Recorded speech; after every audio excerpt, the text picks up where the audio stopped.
Kelvin+Cochran grew up in Shreveport, Louisiana, one of 6 children raised by a single mom in extreme poverty. My father left my mother, and my mother never remarried. When he left, we were already poor when he was there, but after he left, we couldn't afford to live in the projects anymore. I remember times when our water was turned off, and we had to keep pots and jugs in the house full of water because my mother knew a few days that we would have no water. But while short on money and even short on food and water, Kelvin+Cochran was never short on dreams. All my childhood, I thought about 2 things growing up: not wanting to be poor, and I wanted to be a firefighter when I grew up. Cochran accomplished his dream and more. After decades of distinguished service, including time as fire chief in Shreveport and Atlanta, Cochran was named to the highest post in the fire profession, U.S. Fire Administrator under President Obama. It's really an understatement for me to say that my dreams came true. They have been exceeded far above I've ever thought or asked. And those principles that I was taught as a kid: faith in God, education, respect authority, and treat other people like you want to be treated, really fed my career success and my life success. Cochran was, quote, begged, end quote, by Atlanta Mayor Kasim Reed to return to his old post. He did, and was later named Fire Chief of the Year for 2012. But in November 2014, Cochran was suspended without pay for 30 days, and the city of Atlanta launched an investigation. Despite being cleared of any discrimination by investigators, Chief Cochran was fired January 6th. To actually lose my childhood dream come true profession, where all of my expectations have been greatly exceeded, over my faith, the very faith that caused me to get my job, ultimately has cost me my job. One of the most decorated fire chiefs in America was suspended, investigated, and ultimately fired because of his Christian faith. Every American should be concerned about a government that thinks it can fire you because of what you believe, which is exactly what happened to Chief Cochran.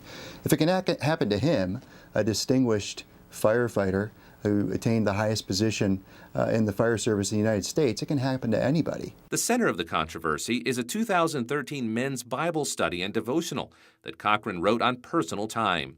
This 162-page book on Christian living and God's plan for our lives only briefly mentions that all sex outside of marriage, including homosexuality, is counter to biblical teaching.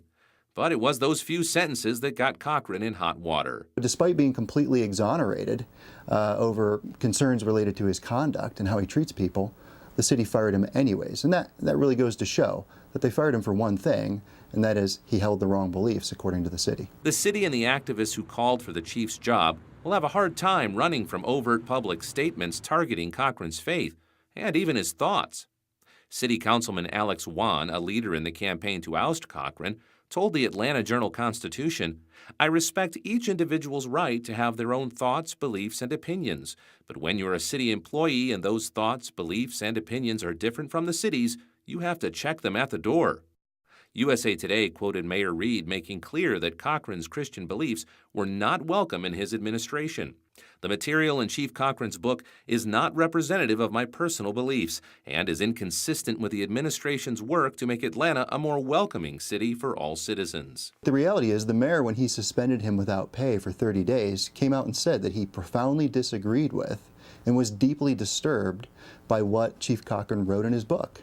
And that was the reason given for the initial suspension. Now, sure, the city has come out and said a lot of different things since then. Those are what we call pretexts in the law.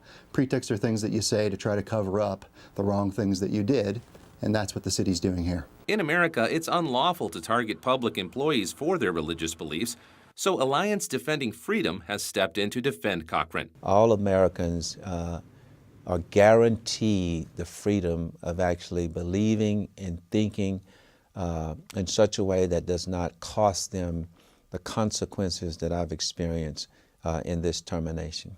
ADF attorneys filed a federal civil rights lawsuit to vindicate Chief Cochran's freedoms and to send a message to the government that you can't fire someone for their religious beliefs and thoughts.